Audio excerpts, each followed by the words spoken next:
नमस्कार दोस्तों।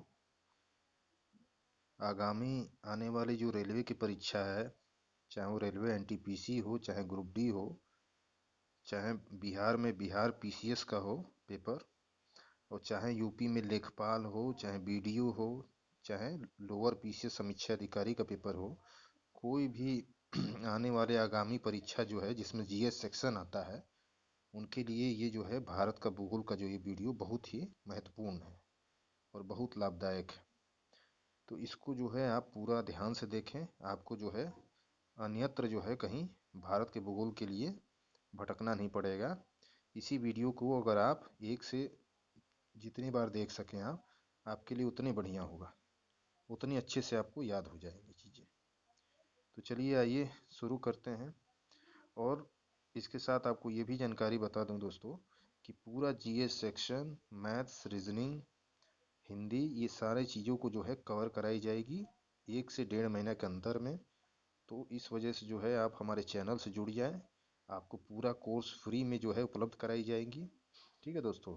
और अब सिर्फ आपको बस इतना करना है कि आप हमारे चैनल से जुड़ना है आपको, और हमारे चैनल को लाइक करना है अगर आपको पसंद हो तो चलिए ये शुरू करते हैं भारत के भूगोल। तो इसमें जो हम कौन कौन से चैप्टर को देखेंगे आइए एक बार देख लेते हैं।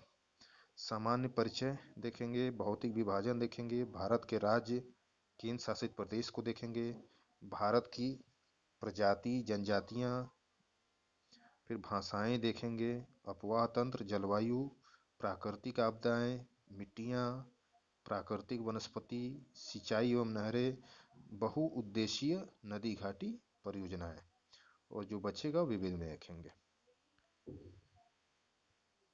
तो इसलिए ये फ्लो चार्ट के माध्यम से दोस्तों दिया है, बहुत अच्छे से दिया है।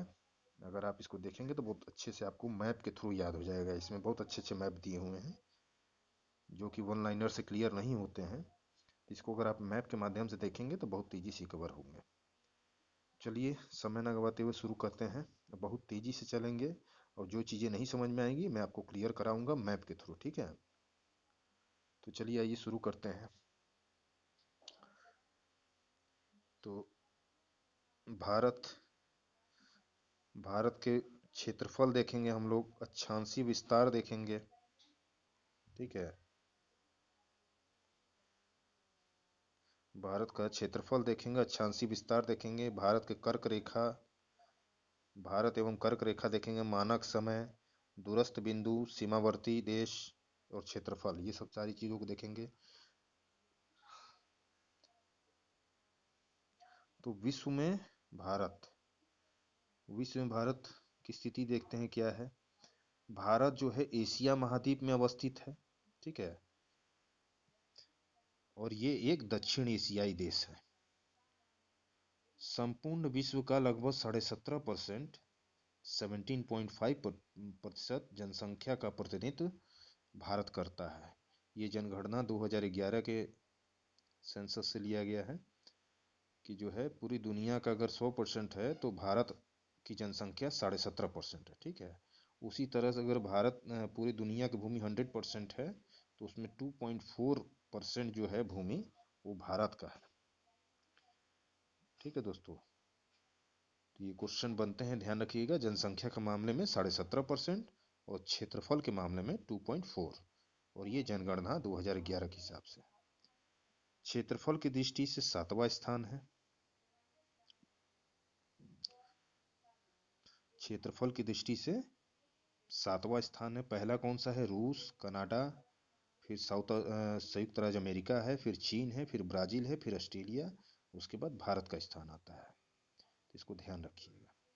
चलिए आगे बढ़ते हैं। थोड़ा जल्दी जल्दी दोस्तों चलेंगे जिससे आपको जो है रिवीजन हो जल्दी जल्दी।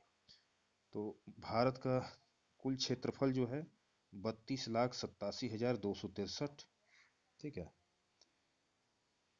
और मुख्य भूमि का विस्तार क्या है? उत्तर से दक्षिण, तो अगर उत्तर से दक्षिण देखेंगे तो ये जो है 3214 किलोमीटर है, ठीक है। 3214 है।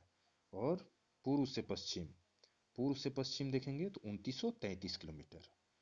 तो आप इसे समझ लीजिए कि जम्मू कश्मीर से लेके कन्याकुमारी तक जो है 3214 किलोमीटर है, और पूर्व से पश्चिम गुजरात से लेके अरुणाचल प्रदेश तक 2933 किलोमीटर। इस तरीके से आप समझ लीजिए। अक्षांशीय विस्तार जो है ये उत्तरी गोलार्ध में है। जैसा आप जान रहे हैं कि जो है भारत जो है उत्तरी गोलार्ध में है। ठीक है, हम आपको बता देते हैं, ये है तो उत्तरी गोलार्ध में यहाँ भारत है। ठीक है, देशांती विस्तार पूर्वी है, तो इसीलिए इसको उत्तरी पूर्वी गोलार्ध कहा जाता है। इस एरिया को उत्तरी पूर्वी गोलार्ध इसीलिए कहा जाता है। ठीक है, अवस्थिति हिंद महासागर के उत्तर में है। जैसा कि आप जान रहे हैं कि भारत के नीचे जो है यहाँ हिंद महासागर है। हिंद महासागर के जो है उत्तर में जो है भारत है। भौगोलिक आकृति चतुष्कोणीय है। ठीक है, इसको ध्यान रखिएगा। चलिए आगे बढ़ते हैं। अक्षांशीय विस्तार। ठीक है, अक्षांशीय विस्तार तो भूमध्य रेखा पृथ्वी को दो बराबर भागों में विभाजन करता है। जैसा कि आप जानते हैं, जैसे कोई भी ग्लोब ले लीजिए, उसमें जो है जैसे ये ग्लोब है तो इसमें सबसे बीचों बीच से आप देखते होंगे कि विषुवत रेखा है, जो कि जो है पृथ्वी को दो बराबर भागों में विभाजन करता है। तो इसको विषुवत रेखा कहते हैं। ये 0 डिग्री अक्षांश है। ठीक है, तो अक्षांश रेखा पृथ्वी के चारों ओर पूर्व से पश्चिम दिशा में विषुवत रेखा के समानांतर खींची गई काल्पनिक रेखा है। ठीक है, तो विषुवत रेखा अगर ये है तो उसके बराबर बराबर ये जो है समानांतर जो है ये अक्षांश रेखा है। ठीक है, अब इसको जो है बढ़िया से मैं नहीं बना पा रहा हूँ दोस्तों। ठीक है, तो आप इसको ध्यान रखिएगा। तो विषुवत रेखा जो है बीच वाला है और अक्षांश रेखाएं जो है उसके समानांतर खींची गई रेखा है, काल्पनिक रेखा मानी जाती है। ठीक है, तो पृथ्वी के चारों ओर पूर्व से पश्चिम, ठीक है, ये पूर्व है और ये पश्चिम है। ठीक है, तो पूर्व से पश्चिम दिशा में विषुवत रेखा के समानांतर खींची गई ये काल्पनिक रेखा है दोस्तों। ठीक है, ये रेखा बनी नहीं हुई है, इसको इसको काल्पनिक माना गया है। ठीक है, चलिए आगे देखिए। अक्षांश का मापन। ठीक है, अक्षांश का मापन कैसे किया जाता है? अंश के द्वारा, मिनट और सेकंड द्वारा। विषुवत वृत्त का अन्य नाम है भूमध्य रेखा। ठीक है, जो अभी हमने बताया। विषुवत रेखा के उत्तर में उत्तरी गोलार्ध होता है, दक्षिण में दक्षिण गोलार्ध होता है। सिंपल है। उत्तरी अक्षांश रेखाएं, ठीक है, भूमध्य रेखा जो है उत्तर दिशा में उत्तरी अक्षांश रेखाएं हैं और दक्षिण दिशा में दक्षिण अक्षांश रेखाएं हैं। जैसे मैं आपको बता रहा हूँ, ये ग्लोब है तो ये विषुवत रेखा है। तो ये जो उत्तर वाला क्षेत्र है ये उत्तर दिशा में उत्तरी अक्षांश रेखाएं हैं। ठीक है, और ये दक्षिण में जो है ये दक्षिण अक्षांश रेखाएं हैं। ठीक है, मैं कल चलिए आपको क्लियर हो गया होगा। आगे क्या है? अक्षांश की परिभाषा दी हुई है। विषुवत रेखा से उत्तर या दक्षिण स्थित किसी भी बिंदु की पृथ्वी के केंद्र से मापी गई कोणीय दूरी को अक्षांश रेखा कहते हैं। ठीक है, चलिए आगे बढ़िए। अक्षांश रेखाएं तो 111 किलोमीटर जो है दो समानांतर अक्षांश रेखाओं के मध्य दूरी होती है। जैसे आपको मैं बता दे रहा हूँ, जैसे ये अक्षांश रेखा 0 डिग्री विषुवत रेखा है, तो ये मान लीजिए अक्षांश रेखाएं हैं। तो ये जो दोनों अक्षांश रेखाएं हैं इनके बीच की दूरी जो है 111 किलोमीटर है दोस्तों। आप इसको ध्यान रखिएगा। ये दोनों जो है अक्षांश रेखाओं के बीच की दूरी 111 किलोमीटर है। आप इसको ध्यान रखिएगा, पूछता है। ठीक है, नेक्स्ट देखिए। अक्षांश रेखाओं की कुल संख्या। विषुवत वृत्त एक अक्षांश रेखा है। उत्तरी गोलार्ध की कुल अक्षांश रेखाएं 89 है। दक्षिणी गोलार्ध की कुल अक्षांश रेखाएं 89 है। ठीक है, कुल मिला के ये 170 है। ठीक है, जैसे ये ग्लोब है इसमें ये विषुवत रेखा है। ठीक है, तो ये तो एक रेखा हो गया आपका। ठीक है, ये एक रेखा हो गया। उसके बाद ये जितनी अक्षांश रेखाएं हैं तो कुल मिला के 89 जो है 89 इधर है और 89 इधर है और एक ये है, तो सब मिला के जो है 179 अक्षांश रेखाएं हैं। ठीक है दोस्तों, क्वेश्चन पूछता है कितनी अक्षांश रेखाएं हैं, तो इसी तरीके से जो है 179 ठीक है, 89 इधर 89 इधर, अब बीच में विषुवत रेखा, कुल मिला के 179। चलिए आगे देखिए, 1 डिग्री के अंतराल पर खींची गई अक्षांश रेखाएं, ठीक है, उत्तरी गोलार्ध 89, दक्षिणी गोलार्ध 89। अब देखिए प्रधान याम्योत्तर रेखा क्या होता है, ठीक है, इसका अन्य नाम है 0 डिग्री देशांतर, ठीक है, काल्पनिक रेखा है ये, उत्तर और दक्षिण ध्रुव को मिलाने वाली होती है और विशेष पृथ्वी को 2 बराबर भागों में विभाजन होता है। तो दोस्तों जो है, जैसे ये ग्लोब है, ठीक है, तो ये याम्योत्तर जो है इस तरीके से खींची गई है। आप जैसे समझ रहे थे कि अक्षांश जैसे मैंने बताया कि आपको ऐसे ऐसे खींची गई थी, लेकिन ये जो याम्योत्तर जो है, प्रधान याम्योत्तर है, ये विश्व में इस तरीके से खींची गई है पूरे ग्लोब पर, ठीक है। आप इसको ध्यान रखिएगा, जो इंग्लैंड में लंदन में ग्रीनविच है, वहीं से ये चीज़ें जो है इस लाइन को खींची गई है, ठीक है। तो ये भी एक काल्पनिक रेखा है और ये भी पृथ्वी को 2 बराबर भागों में बांटता है और ये भारत में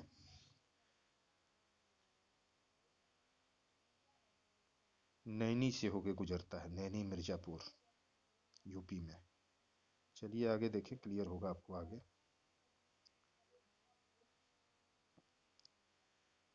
आगे देशांतर रेखाएं, देशांतर रेखाएं ये असमानांतर रेखाएं हैं, ठीक है, ये अक्षांश के तरह जो है ये समानांतर नहीं होते हैं, ठीक है। और ये इसकी परिभाषा है, प्रधान याम्योत्तर के पूर्व एवं पश्चिम में उत्तर एवं दक्षिण ध्रुव को मिलाने वाली काल्पनिक रेखा को देशांतर रेखाएं कहते हैं, ठीक है। ये देखिए, जैसे मैं आपको समझा देता हूँ, ये भी अक्षांश की तरह आपको समझ में आ जाएगा। जैसे मैंने कहा कि प्रधान याम्योत्तर रेखा जो है पृथ्वी को 2 बराबर भागों में बांटती है, तो इसके पूर्व में, ठीक है, इसके पूर्व में इस तरीके से खींची होती है, ठीक है, इस तरीके से पूर्व पश्चिम में, ठीक है। तो इनके बीच की दूरी बराबर नहीं होती है, क्यों दोस्तों? क्योंकि आप देख रहे होंगे ये जो बीच में है, ये बीच की चौड़ाई जो है चौड़ी है, ठीक है, और इनको ही आप अक्षांश कहते हैं, ठीक है। अक्षांश में इनकी दूरी बहुत कम हो गया है, आप देख रहे हैं कि बीच में ये दूरी कितनी चौड़ी है और अक्षांश में इनकी दूरी बहुत नजदीक है, ठीक है। तो यही बात ये कह रहा है कि देशांतर रेखाएं जो हैं ये असमानांतर रेखाएं हैं, ठीक है, और ये प्रधान एवं उत्तर के पूर्व एवं पश्चिम, उत्तर एवं दक्षिण ध्रुव को मिलाने वाली काल्पनिक रेखाएं हैं, ठीक है। बातें आपको समझ में आ गई होंगी। तो ध्रुव से विषुवत रेखा की ओर, ठीक है, ये देख रहे हैं आप ध्रुव, ये इसको ध्रुव कहते हैं हम लोग, उत्तर और ये दक्षिण ध्रुव, ठीक है। तो ध्रुव से विषुवत रेखा की ओर देशांतर रेखाएं के मध्य की दूरी में वृद्धि होती है, ठीक है। तो वही बात का है, बीच में जो है आप देख रहे हैं कितना स्पेस है और अक्षांश में जाके ये मिल जाती है।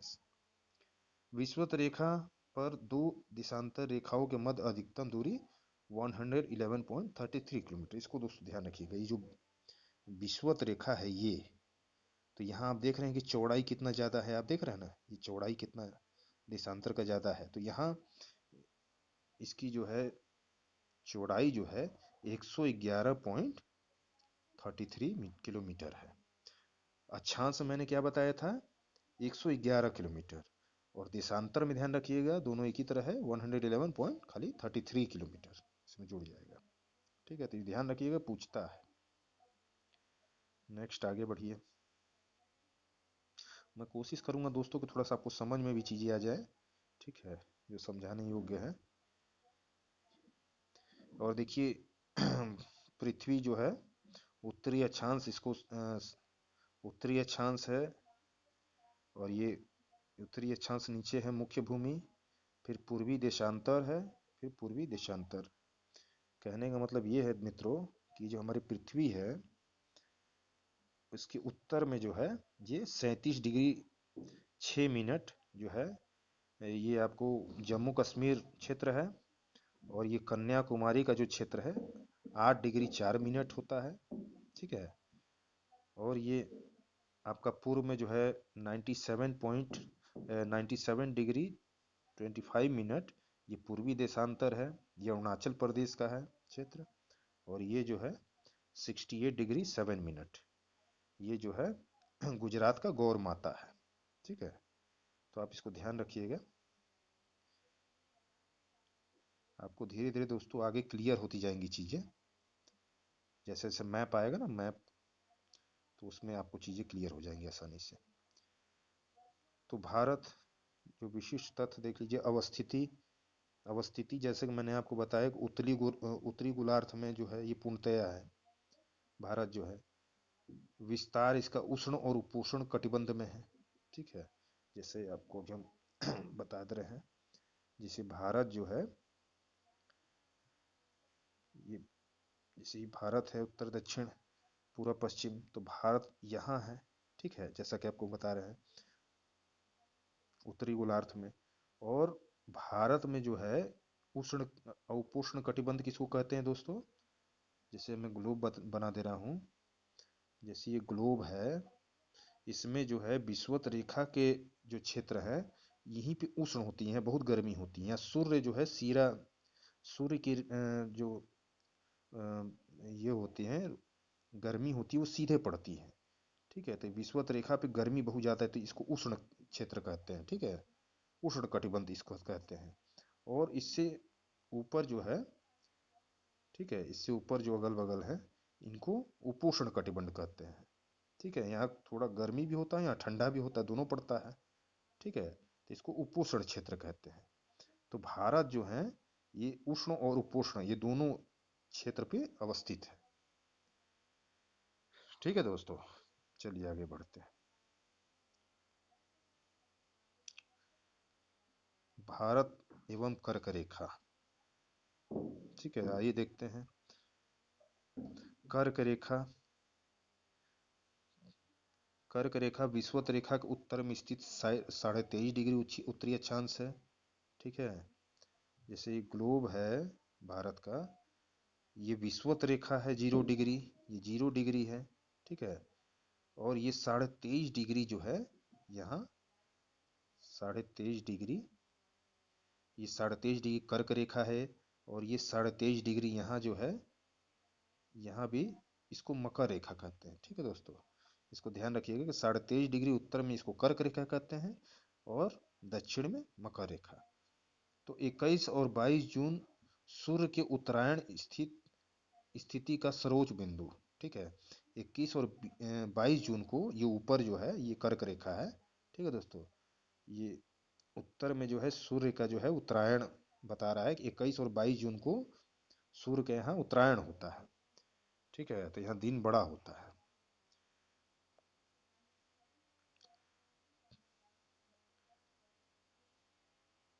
कर्क रेखा भारत के 8 राज्यों से संबंधित है। कर्क रेखा दोस्तों जो भारत में जो है 8 राज्यों से होकर गुजरती है। कौन कौन सा राज्य है? गुजरात, राजस्थान, मध्य प्रदेश, छत्तीसगढ़, झारखंड, पश्चिम बंगाल, त्रिपुरा, मिजोरम। अभी मैंने बताया ना कि विषुवत रेखा के ऊपर वाला जो 23.5 डिग्री पे है वो कर्क रेखा है, ठीक है। तो वो जो है भारत से गुजरती है और भारत के 8 राज्यों से गुजरती है। तो कौन कौन से राज्य हैं याद कर लीजिए? गुजरात, राजस्थान, मध्य प्रदेश, छत्तीसगढ़, झारखंड, पश्चिम बंगाल, त्रिपुरा, मिजोरम। अभी आगे जो दोस्तों भारत का मैप आएगा तो मैं आपको अच्छे से याद दिलवा दूंगा, ठीक है। अभी आगे मैप है तो उसमें आपको चीज़ें क्लियर हो जाएंगी, ठीक है। अभी मैं आपको याद दिलवा दूंगा। कर्क रेखा का गुजरना भारत के लगभग मध्य भाग से होकर गुजरता है, ठीक है। भारत के लगभग मध्य भाग से होकर कर्क रेखा गुजरता है। दिन की अवधि में उत्तरी गोलार्ध में सूर्य का उत्तरायण स्थिति के कारण, ठीक है, दिन की अवधि में वृद्धि, ठीक, मतलब दिन बड़ा होता है उत्तरी गोलार्ध में। 23.5 डिग्री जो कर्क रेखा है वहाँ सूर्य जो है विषुवत रेखा से कर्क रेखा की तरफ उत्तरायण होता है, मतलब जाता है, तो वहाँ दिन बड़ा हो जाता है। अगर वही नीचे मैं आपको बताया था कि नीचे अगर मकर रेखा की तरफ आएगा तो नीचे मकर रेखा पे जो है दिन बड़ा हो जाएगा, ठीक है। और उत्तर में जो है रात बड़ी हो जाएगी, ठीक है। ऐसे ऊपर नीचे होता रहता है, ठीक है। आपको आगे अच्छे से समझ में आ जाएगा। अगर आपको अभी नहीं समझ में आया होगा तो अभी बहुत लंबा वीडियो है, ठीक है। आगे मैप आएगा तो आपको चीज़ें अच्छे से क्लियर करा देंगे हम आपको, कर्क रेखा मकर रेखा को। अब देखिए भारतीय मानक समय, ठीक है। ये क्वेश्चन पूछता है भारत का मानक समय कहाँ से है? जो अभी अभी आपको मैंने बताया कि इलाहाबाद और नैनी से, भारत का मानक समय समाप्त किया जाता है। अन्य नाम इसको प्रमाणिक मध्याह्न रेखा, जो अभी हमने आपको बताया कि ग्लोब को बीचों बीच से। भारतीय मानक समय 82.5 डिग्री 30 मिनट पूर्वी देशांतर से लिया जाता है। ठीक है, भारतीय मानक समय 82.30 डिग्री पूर्वी देशांतर से लिया जाता है। ये पूछता है, ध्यान रखिएगा। 82.30 डिग्री पूर्वी देशांतर रेखा उत्तर प्रदेश में नैनी, प्रयागराज, मिर्जापुर आदि से गुजरती है। अभी मैंने आपको बताया पृथ्वी का 24 घंटे में 360 डिग्री घूमना, कुल देशांतर रेखाओं की संख्या भी 360 डिग्री है। कहने का मतलब दोस्तों ये है कि पृथ्वी 24 घंटा में 360 डिग्री इस तरह से घूमती है। पेन कहाँ गया? पृथ्वी जो है ये 360 डिग्री ऐसे घूमती है, तो उसी तरीके से कुल देशांतर रेखाएं भी जो हैं ये भी 360 डिग्री है टोटल, ध्यान रखिएगा। आप 179 अक्षांश रेखा, आपको ध्यान होगा मैंने बताया था कि 179 जो है अक्षांश रेखाएं हैं और 360 जो है 360 देशांतर रेखाएं हैं संख्या के मामले में। और नेक्स्ट क्या है, भारतीय मानक समय, तो ग्रीनविच माध्य समय से 5.5 घंटा मतलब 5 घंटा 30 मिनट आगे, कारण प्रधान यामानोत्तर के पूर्व में स्थित। ये दोस्तों अभी मैं आपको बता दे रहा हूँ कैसे क्या है। जैसे मैंने आपको बताया था, जैसे ये ग्लोब है, ठीक है, ये ग्लोब है, तो ये जो है माध्य रेखा जो है पृथ्वी को एकदम 2 बराबर भागों में बांटती है, जो कि लंदन के ग्रीनविच से होके गुजर रहा है। यहाँ लंदन है, ठीक है, यहाँ लंदन है तो यहाँ से गुजरती है। ठीक है, तो कहने का मतलब ये है कि भारत जो है उत्तरी गोलार्ध में, यहाँ भारत तो यहाँ उत्तरी गोलार्ध में है, तो यहाँ जो है ग्रीनविच से बता रहा है कि यहाँ से 5.5 घंटा यहाँ का समय आगे है। ठीक है, ये पूर्व में है, पूर्व में रहेगा तो ये समय आगे रहेगा, पश्चिम में रहेगा तो समय पीछे रहेगा। ठीक है, ग्रीनविच माध्य समय से अगर पूर्व साइड में इस साइड रहेगा तो समय आगे रहेगा और पश्चिम में तो ग्रीनविच माध्य से कम समय रहेगा। कहने का मतलब ये है कि अगर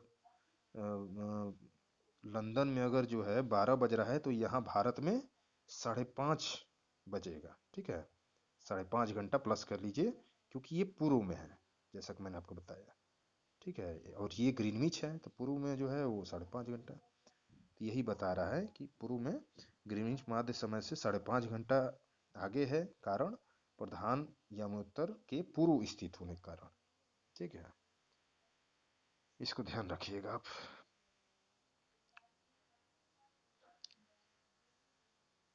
और जो है भारतीय मानक समय की यामोत्तर रेखा 82.30 पूर्वी देशांतर का संबंध भारत के 5 राज्यों से। ठीक है, ये जो मैंने बताया आपको,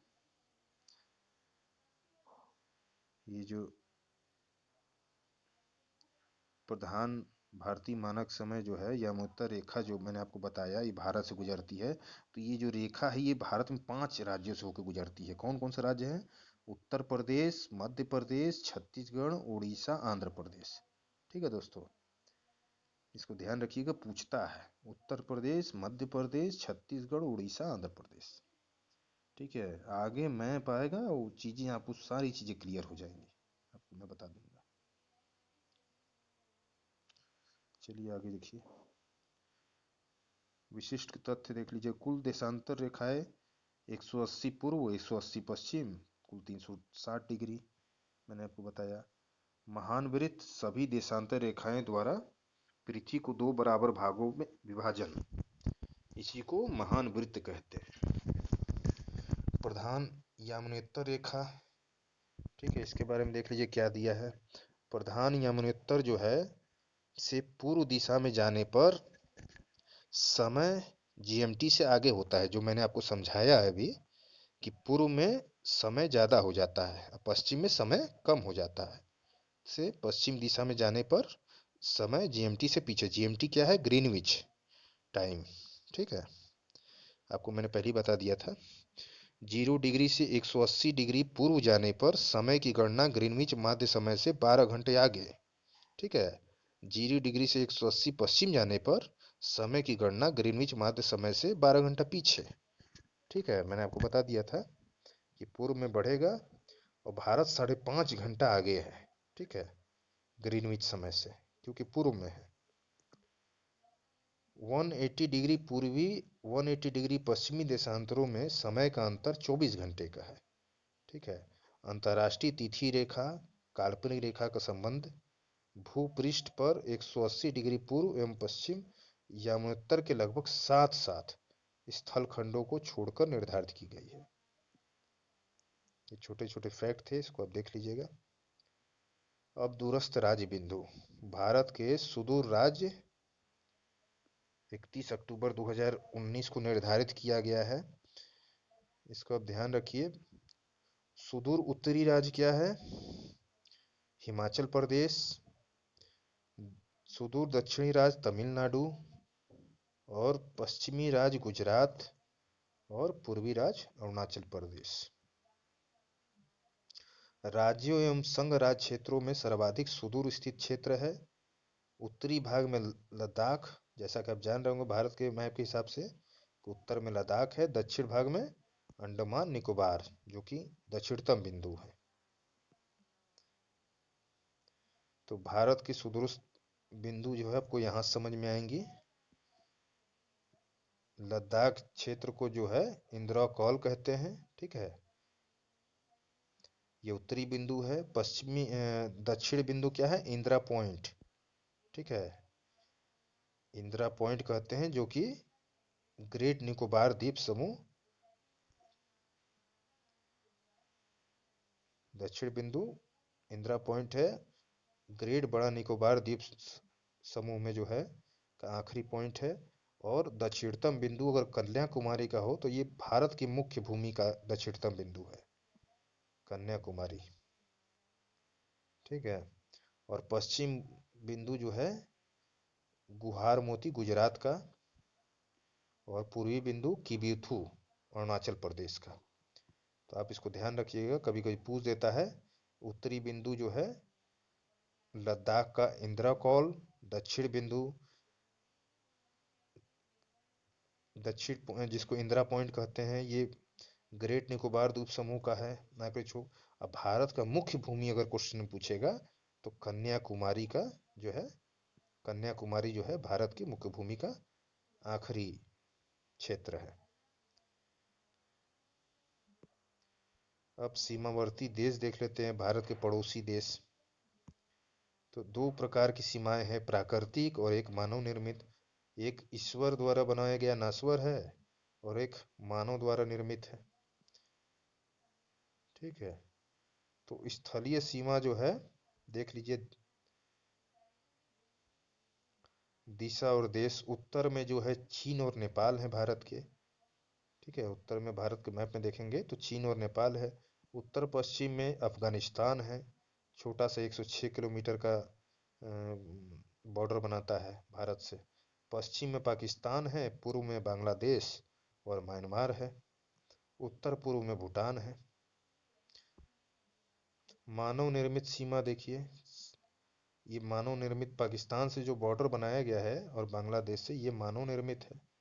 इसको रेड क्लिफ रेखा बताया जाता है। दोनों पाकिस्तान से भी बॉर्डर को रेड क्लिफ कहा जाता है और बांग्लादेश के भी जो है बॉर्डर रेखा को रेड क्लिफ लाइन कहा जाता है। निकटतम पड़ोसी देश कितने हैं? 9 हैं भारत के।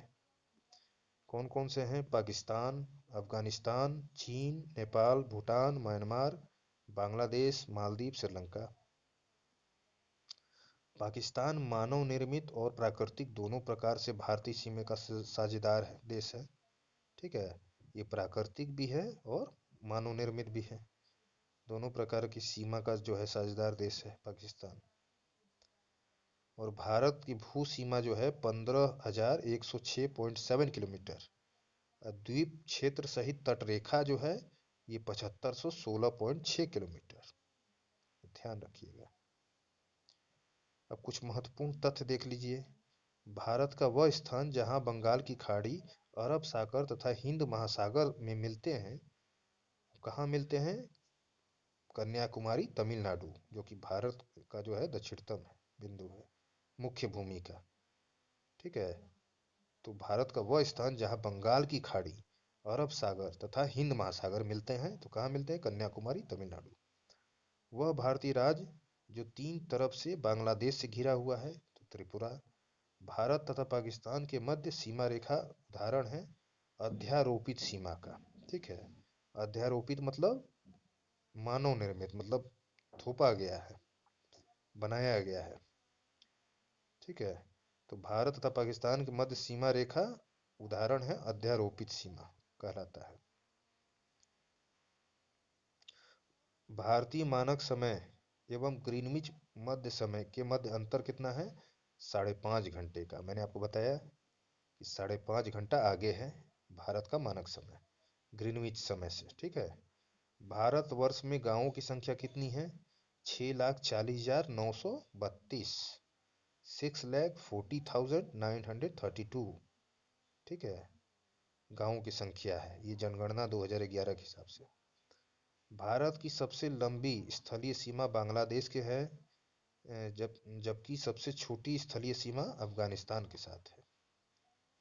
इसको ध्यान रखिएगा, सबसे लंबी जो है स्थलीय सीमा बांग्लादेश के साथ और सबसे छोटी अफगानिस्तान के साथ। अब भौतिक विभाजन देखते हैं भारत के प्राकृतिक प्रदेश। पूरा चुंबकत्व अध्ययन की एक शाखा के अंतर्गत प्राचीन भूवैज्ञानिक घटनाओं के अध्ययन में सहायक है। ठीक है। पूरा चुंबकत्व जो है प्राचीन भूवैज्ञानिक घटनाओं के अध्ययन में सहायक है। चट्टानों अवसादों के निर्माण समय संरक्षित गुणों का अध्ययन किया जाता है। अल्फ्रेड वेगनर के महाद्वीपीय विस्थापन सिद्धांत को प्रमाणित करने के लिए आधार बनाया गया और पृथ्वी के चुंबकीय क्षेत्र का अध्ययन इससे किया जाता है। प्राकृतिक प्रदेश भारत देखते हैं।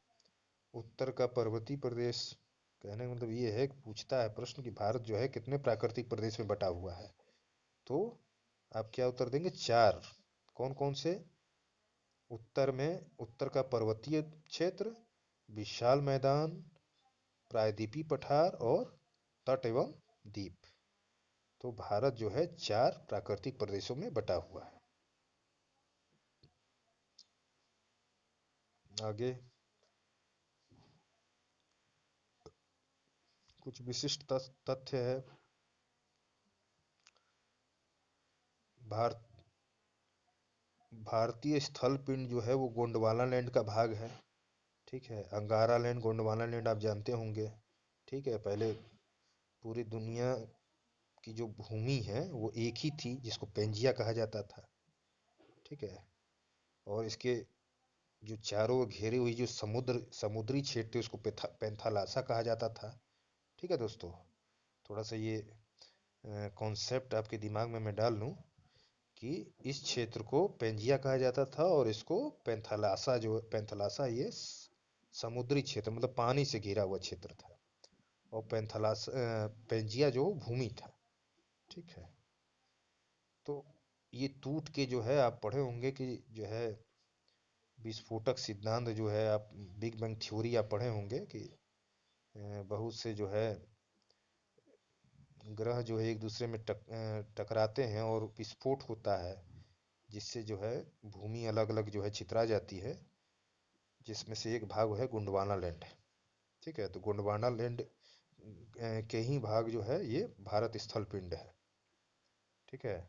तो क्वेश्चन पूछता है कि भारतीय स्थल पिंड किसका भाग है, तो गोंडवाना लैंड का। आप इसको ध्यान रखिएगा, मैप के थ्रू आपको समझ में आएगा। तो गोंडवाना भूभाग के अंतर्गत क्षेत्र आता है कौन कौन सा?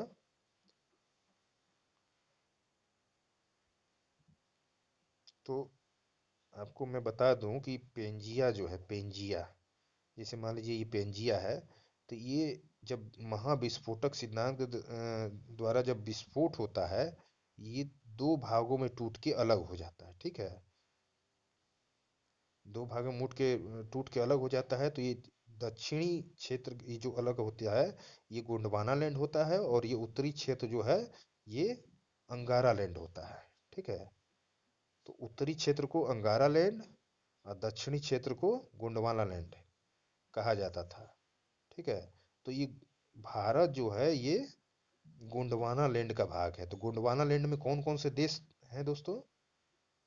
गोंडवाना लैंड की भूमि किस किस देश में है? तो भारत, ऑस्ट्रेलिया, अफ्रीका, दक्षिण अमेरिका, अंटार्कटिका। मतलब जो दक्षिणी क्षेत्र में है, जो दक्षिण में है, वो सब गोंडवाना लैंड भूभाग के अंतर्गत आते हैं। और जो उत्तर में जैसे यूरोपियन कंट्री हैं, नॉर्थ अमेरिका है, ठीक है, रूस है, रसिया है, चाइना, रसिया है, ठीक है, चाइना कुछ क्षेत्र है, ये सारे जो है अंगारा लैंड के भाग आएंगे। ठीक है, तो भारत गोंडवाना लैंड का भाग है। इसको ध्यान रखिएगा, ये छोटे छोटे कॉन्सेप्ट है दोस्तों, ये बुक में नहीं दिया है, मैं आपको बता देता हूँ, जिससे जो है आपको चीज़ें याद रहेंगी। चलिए आगे बढ़ते हैं। हिमालय तथा पश्चिम एशिया की पर्वत श्रृंखलाओं का विकास। हिमालय तथा पश्चिम एशिया की पर्वत श्रृंखलाओं का विकास भारतीय और यूरेशियन प्लेटों के मध्य टकराव के कारण इन दोनों प्लेटों के बीच स्थित टेथिस सागर के अवसादी चट्टानों में वलन की प्रक्रिया के परिणाम स्वरूप हुआ है। तो दोस्तों आप जैसे कि जानते होंगे कि हिमालय जो पर्वत है वो कैसे निकला। ठीक है, तो भारत और यूरेशियन प्लेटों के मध्य टकराव हुआ। ठीक है, इसके कारण जो है दोनों प्लेटों के बीच स्थित एक टेथिस सागर था। ठीक है, टेथिस सागर का अवसादी चट्टानों में वलन की प्रक्रिया हुई और उसके परिणाम स्वरूप जो है ये हिमालय पर्वत का उद्भव हुआ। तो इसको मैं आपको आगे क्लियर कर दूंगा अच्छे से, अगर आपको नहीं समझ में आए तो। नहीं तो मेंस में चीज़ें जो है लिखी जाती हैं।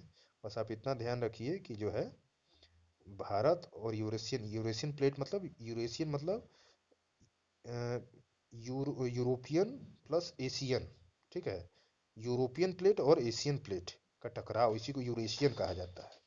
ठीक है, तो भारतीय और यूरेशियन प्लेटों के बीच टकराव के कारण बीच में टेथिस सागर का उसादी चट्टान के वलन की प्रक्रिया के कारण हिमालय का, हिमालय पर्वत का उद्भव हुआ। भारतीय प्लेट का उत्तर दिशा में विस्थापन, परिणाम भारतीय प्लेट और यूरेशियन प्लेट के बीच टकराव। वही बता रहा है जो मैं बता रहा हूँ आपको। मध्यवर्ती मध्यजीवी कल्प 200 मिलियन वर्ष पूर्व, संवहनीय धाराओं और गोंडवाना लैंड का विभाजन। ये कोई मतलब नहीं है। चलिए आगे देखिए।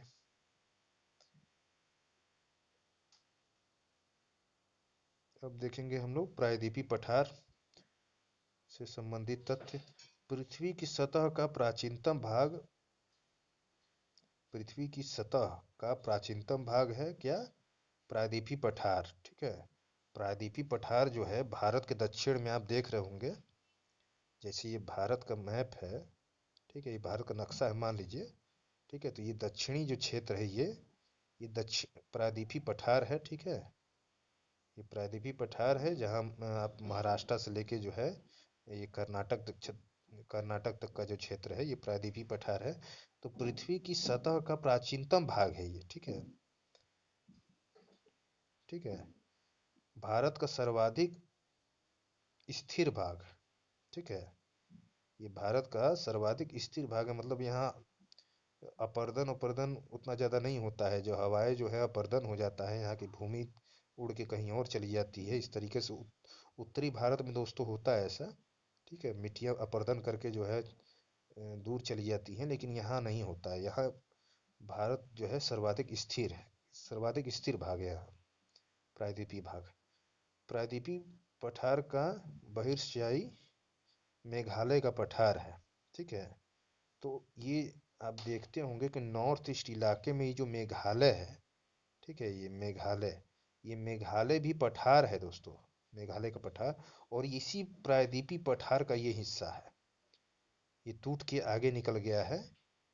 ठीक है, तो इसी को जो है मेघालय का पठार कहते हैं। तो कहने का मतलब पूछता है कि मेघालय का पठार किसका हिस्सा है, तो प्रायद्वीपीय पठार का ही जो है हिस्सा है, ये टूट के अलग हो गया है। ठीक है, इसको ध्यान रखिएगा।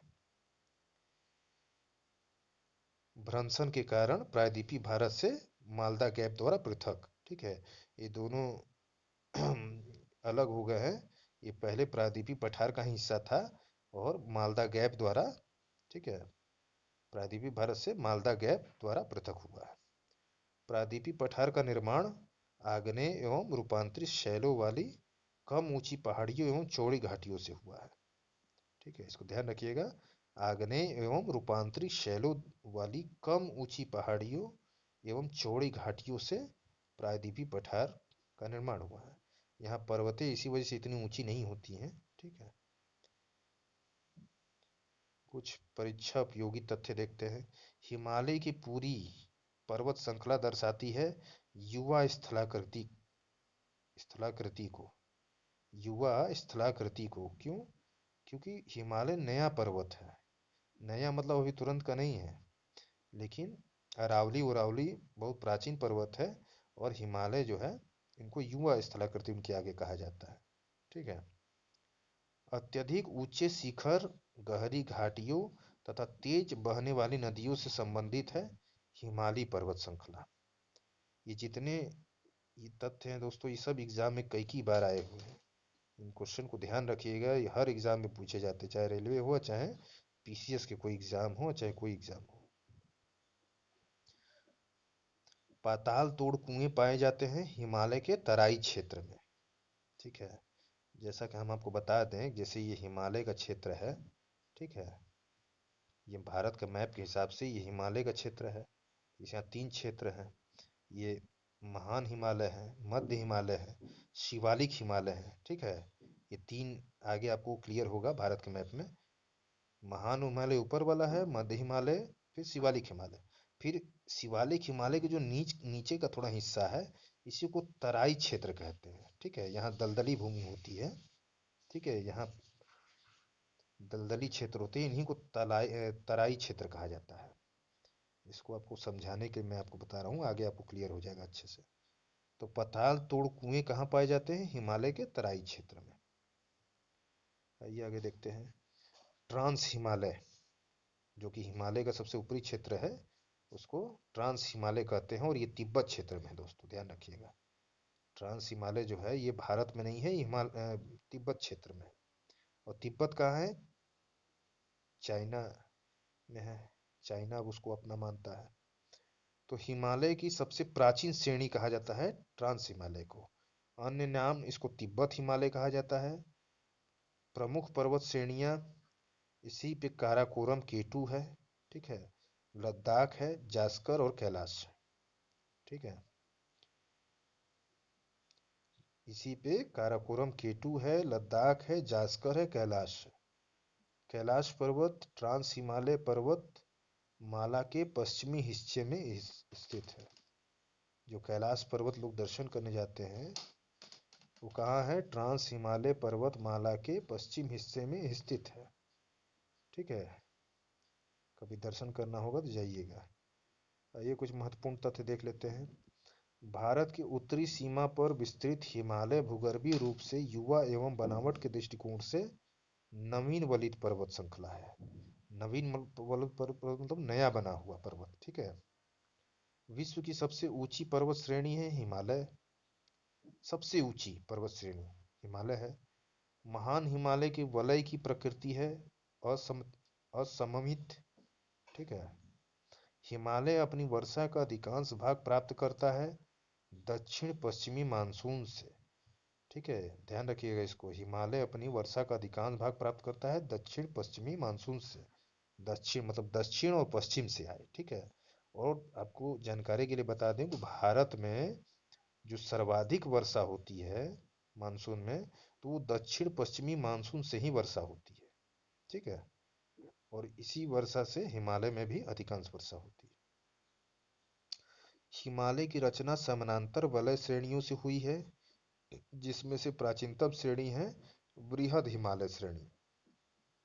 जैसे कि आपको मैंने बताया कि पहले ट्रांस हिमालय के तिब्बत में है, और भारत के सबसे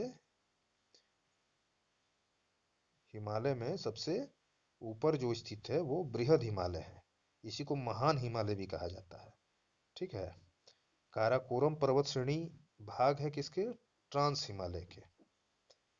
ये सब ध्यान रखिएगा दोस्तों। ये ट्रांस हिमालय का जो आप अभी मैंने आपको बताया, ये जो क्षेत्र जो ट्रांस हिमालय में ही जो है पर्वत श्रेणियां है, काराकोरम, केटू, लद्दाख, जास्कर, कैलाश। इसको ध्यान रखिएगा, कई बार एग्जाम में आया है। और देखिए ये भी है, काराकोरम पर्वत श्रेणी विभाग है किसका? ट्रांस हिमालय का। हिंदू धर्म का वह पवित्र पर्वत जो ट्रांस हिमालय पर्वतमाला के पश्चिम हिस्से में स्थित है। तो कैलाश पर्वत, जो कि हिंदू धर्म का एक पवित्र पर्वत है, जहाँ लोग दर्शन करने जाते हैं। हिमालय की सबसे पूर्वी सीमा बनाती है ब्रह्मपुत्र नदी। ठीक है, ब्रह्मपुत्र नदी हिमालय की सबसे पूर्वी सीमा है। हिमालय की चौड़ाई अरुणाचल प्रदेश में 150 किलोमीटर है, जबकि कश्मीर में इसकी चौड़ाई 400 किलोमीटर है। कहने का मतलब पश्चिम साइड में जो ये कश्मीरी क्षेत्र है, हिमालय की चौड़ाई चौड़ी है बहुत ज़्यादा, 400 किलोमीटर है। और नॉर्थ ईस्ट इलाके में, मतलब पूर्व में जाने में, अरुणाचल प्रदेश क्षेत्र में 150 किलोमीटर हो जाती है, मतलब चौड़ाई बहुत कम है वहाँ। पामीर की गांठ स्थित है कहाँ? ट्रांस हिमालय, तिब्बत में। ठीक है, पामीर की गांठ ट्रांस हिमालय में तिब्बत में स्थित है। इसी को कहा जाता है संसार की छत, पामीर को, पठार को ही। पश्चिमी घाट पर्वत एवं दक्कन ट्रैप की उत्पत्ति क्रमशः हुई थी सेनोजोइक काल तथा क्रिटेशियस काल में। पश्चिमी घाट पर्वत एवं दक्कन ट्रैप की उत्पत्ति कब हुई थी? सेनोजोइक काल और क्रिटेशियस काल।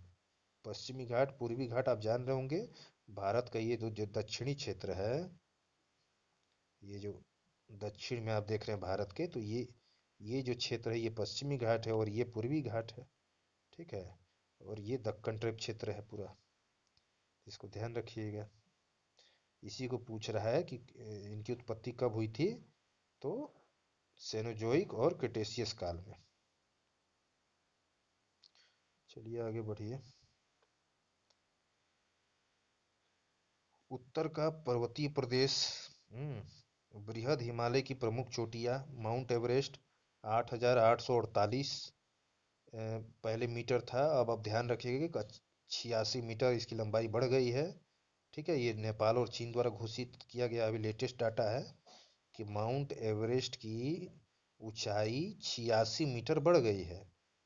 पहले 8,848 था, अब वो 0.86 लगा लीजिएगा।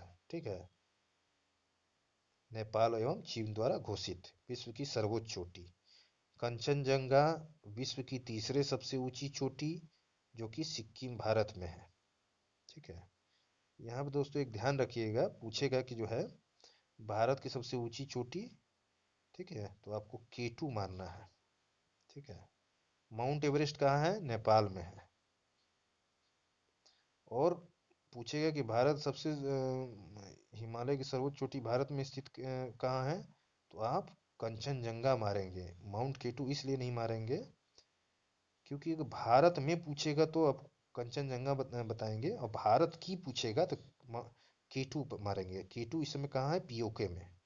ठीक है, तो आप इस चीज़ को ध्यान रखिएगा कि अगर भारत में स्थित पूछेगा तो आप कंचनजंगा मारेंगे, अब भारत का, ठीक है, पूछेगा तो केटू पर्वत सबसे ऊंचाई पर, सबसे ऊंचा है। बृहद हिमालय, अन्य नाम इसका ग्रेट या महान बृहद हिमालय को ही महान हिमालय, ग्रेट हिमालय, हिमाद्री है, आंतरिक हिमालय, ये इन नामों से जाना जाता है। ध्यान रखिएगा। हिमालय की दूसरी सबसे प्राचीन श्रेणी है, हिमालय की दूसरी सबसे प्राचीन श्रेणी कौन सा है? बृहद हिमालय। पहला कौन सा है? ट्रांस हिमालय, और दूसरा क्या है? बृहद हिमालय। इसका निर्माण कब हुआ है? ओलिगोसिन युग में। ठीक है, अन्नपूर्णा और धौलागिरी चोटी क्रमशः नेपाल के उत्तर मध्य और मध्य क्षेत्र में स्थित है। ठीक है, कहाँ स्थित है? नेपाल के उत्तर मध्य और मध्य क्षेत्र में अन्नपूर्णा और धौलागिरी चोटी है, इसी पर्वत पे स्थित है, बृहद हिमालय पे। चलिए आगे बढ़िए। देखिए मैप आ गया, अब यहाँ आपको चीज़ें अच्छे से समझ में आएंगी। ठीक है, जैसे यहाँ मैं आपको बता देता हूँ अच्छे से। देखिए अभी बात हो रही थी ट्रांस हिमालय, तो ट्रांस हिमालय क्षेत्र जो है ये है, ये क्षेत्र जो है ये ट्रांस हिमालय इस साइड है, महान हिमालय यहाँ है। ठीक है,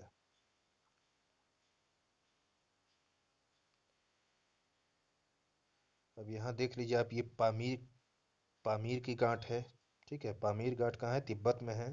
ठीक है, और ये हिंदू कुश ये पर्वत है, हिंदू कुश पर्वत ये पाकिस्तान की तरफ चली जाती है, ये अफगानिस्तान होते हुए। ठीक है, और ये कुनकुन श्रेणी है, और ये काराकोरम श्रेणी है यहाँ। काराकोरम, काराकोरम श्रेणी कहाँ था, ये ट्रांस हिमालय पे है, ध्यान रखिएगा। ठीक है, और यहाँ देखिए लद्दाख श्रेणी, जास्कर श्रेणी, पीर पंजाल है, शिवालिक श्रेणी, कैलाश श्रेणी, कामेत पर्वत, ये नंदा देवी, कहाँ कहाँ है इसको आप ध्यान दीजिए, किस किस जगह है, आप इसको ध्यान रखिए, पूछता है। डफला पहाड़ी, नामचा, नामचा बरवा ये अरुणाचल प्रदेश में है। मिसमी पहाड़ी,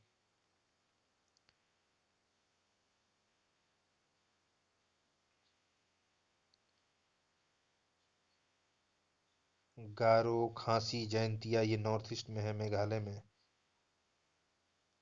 गारो, खांसी, जयंतिया पहाड़ी, ये मीजो पहाड़ी मणिपुर में है।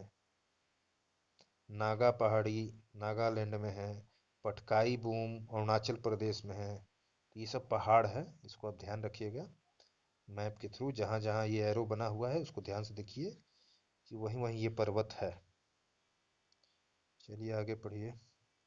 लघु हिमालय, लघु हिमालय महान हिमालय के बाद, आप ध्यान रखिए, ये देखिए जैसे ये ऊपर में जो है ये महान हिमालय क्षेत्र है। ठीक है, अब यहाँ बीच में लघु हिमालय है। ठीक है, और ये तीसरे नंबर पर शिवालिक, ये नीचे वाला जो है शिवालिक श्रेणी है, शिवालिक पर्वत। ठीक है, इसको ध्यान रखिएगा।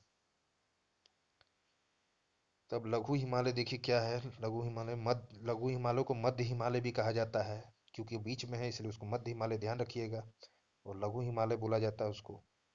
उसमें घाटियां कौन कौन सी है, कश्मीर की घाटी और कांगड़ा एवं कुल्लू घाटी, ये कहाँ है, मध्य हिमालय में है।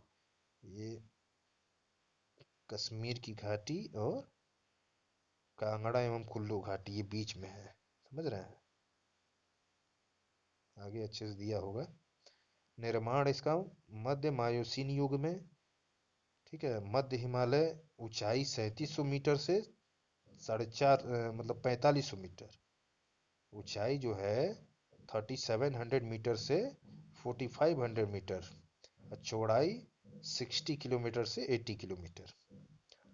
अन्य श्रृंखला इस पे कौन कौन सा है, एक तो आप जान गए कि घाटियां कौन कौन से हैं, कश्मीर की घाटी और कांगड़ा एवं कुल्लू घाटी कहाँ है, ये मध्य हिमालय पर है।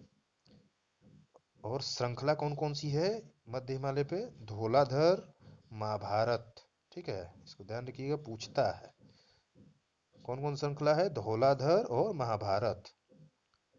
पीर पंजाल सबसे लंबी श्रृंखला है मध्य हिमालय पे। ठीक है, पीर पंजाल सबसे लंबी श्रृंखला है मध्य हिमालय क्षेत्र पे। अब बाहा या उप हिमालय, ठीक है, मतलब तीसरे नंबर वाला शिवालिक श्रेणी की बात हो रही है, शिवालिक पर्वत। ठीक है, ये सबसे नवीन है, शिवालिक श्रेणी ये नवीन हिमालय है, जो कि तीसरा मैंने आपको बताया, पहले महान हिमालय, फिर मध्य हिमालय, फिर शिवालिक। अब शिवालिक की हम बात कर रहे हैं, शिवालिक श्रेणी ये नवीन हिमालय है। ठीक है, शिवालिक हिमालय की सबसे बाहरी श्रृंखला है, मतलब ठीक है सबसे नीचे बाहरी श्रृंखला है। निर्माण इसका कब हुआ था, प्लायोसीन युग में। कुछ प्रसिद्ध दून, ठीक है, देहरादून, कोटली दून, पाटली दून आदि जो है इसी पे उपस्थित है, इसी पे स्थित है।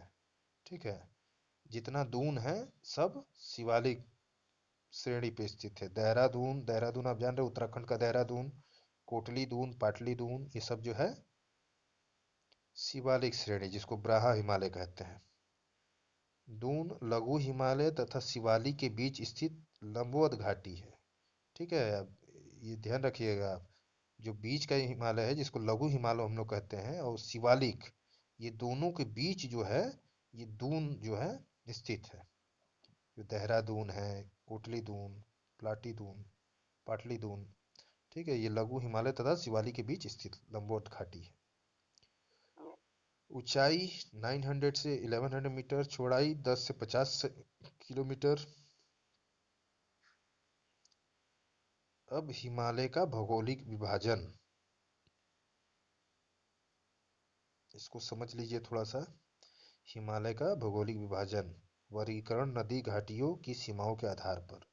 ठीक है, नदी घाटियों की सीमाओं के आधार पर, मतलब नदियों के हिसाब से जो है, नदी घाटियों की सीमाओं के आधार पर उसका जो है भौगोलिक विभाजन किया गया है। पश्चिम से पूर्व, मतलब देखिए हिमालय जो है, पंजाब हिमालय को 4 हिस्से में बांटा गया है। ठीक है, भौतिक विभाजन से आप देख रहे हैं कि पंजाब हिमालय, कुमायूं हिमालय, नेपाल हिमालय और असम हिमालय। ठीक है, हिमालय को 4 भागों में विभाजित किया गया है। तो पंजाब हिमालय के अंतर्गत जो है सिंधु नदी और सतलज नदी होगा। ठीक है, नदी घाटियों की सीमाओं के आधार पर ही इसका विभाजन हुआ है। ठीक है, तो पंजाब हिमालय में कौन कौन सी नदी आ जाएगी? सिंधु नदी और सतलज नदी। ठीक है, के मध्य स्थित हिमालयी भाग जो है वो पंजाब हिमालय के अंतर्गत आ जाएंगे। कुमायूं हिमालय, कुमाऊं हिमालय में सतलज नदी और काली नदी के मध्य स्थित हिमालयी भाग जो है ये कुमाऊं हिमालय के अंतर्गत आ जाएंगे। ठीक है, आपको ध्यान रखना है, पंजाब हिमालय के अंतर्गत सिंधु और सतलज के मध्य हिमालयी भाग, कुमायूं हिमालय, सतलज और काली नदी के मध्य स्थित हिमालयी भाग, और नेपाल हिमालय, काली नदी से तीस्ता नदी के मध्य हिमालयी भाग, और असम हिमालय तीस्ता नदी से दिहांग नदी के मध्य स्थित हिमालयी भाग। तो इसको ध्यान रखिएगा। ठीक है,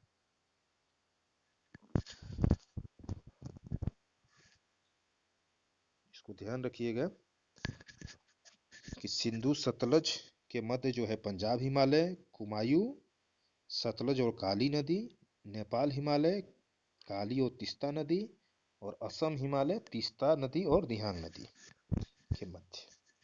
आगे आपको मैप से क्लियर होगा।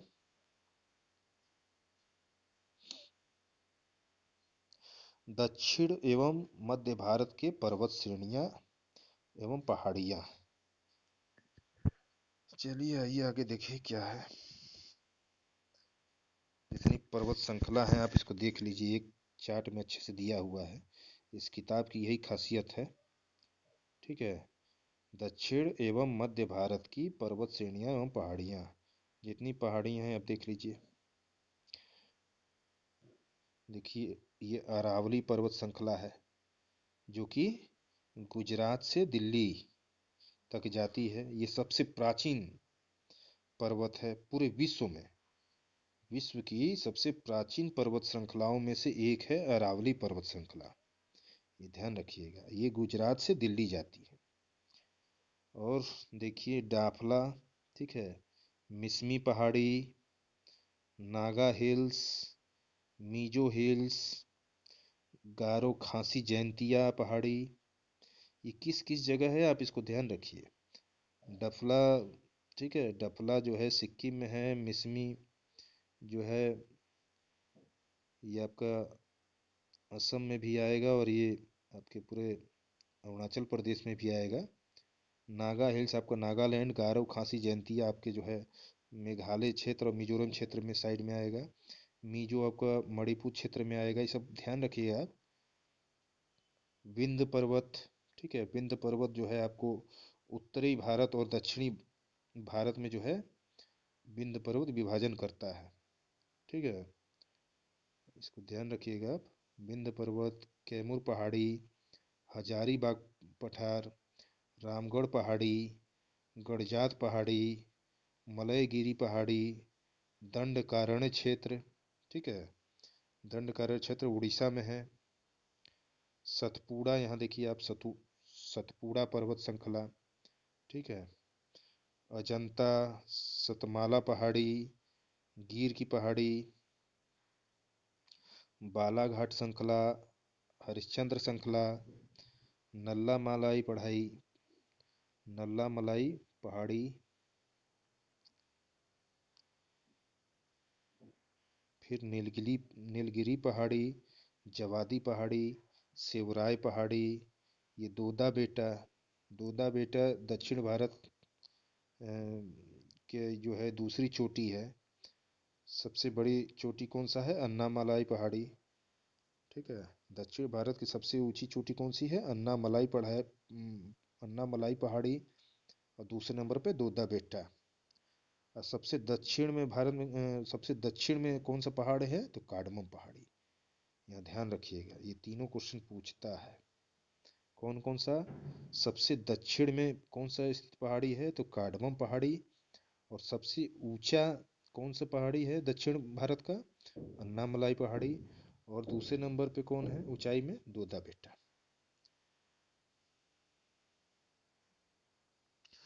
तो चलिए आगे बढ़िए, इसको ध्यान रखिएगा कौन कौन सा पहाड़ी कहाँ कहाँ है, किस किस क्षेत्र पर है और किस किस राज्य में फैला हुआ है।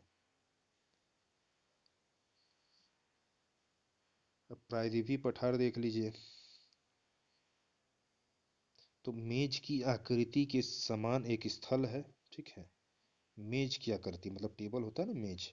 तो मेज की आकृति के समान है प्रायद्वीपीय पठार, ठीक है। निर्माण इसका गोंडवाना भूमि के टूटने एवं अपवाह के कारण हुआ है, ठीक है। गोंडवाना भूमि के टूटने एवं अपवाह के कारण। और क्रिस्टलीय आग्नेय शैल और रूपांतरित शैलों के अवयव से इसका जो है मतलब ये बना हुआ है, ठीक है। क्रिस्टलीय आग्नेय शैल से और रूपांतरित शैलों से बना हुआ है। मुख्य भाग जो है मध्य उच्च भूमि और दक्कन का पठार। इसका मुख्य भाग कौन कौन सा है? मध्य उच्च भूमि और दक्कन का पठार। अब अरावली श्रेणी जो मैंने आपको बताया था, अरावली श्रेणी, यहाँ ये अरावली श्रेणी, इसके बारे में आप देख लीजिए।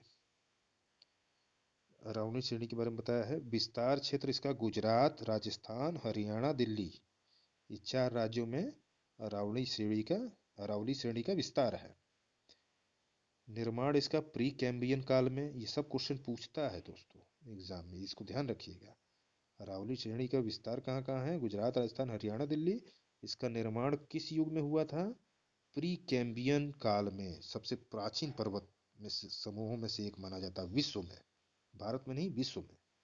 तो प्री कैम्बियन काल में इसका निर्माण हुआ था। इसकी विशेषता क्या है अरावली श्रेणी की?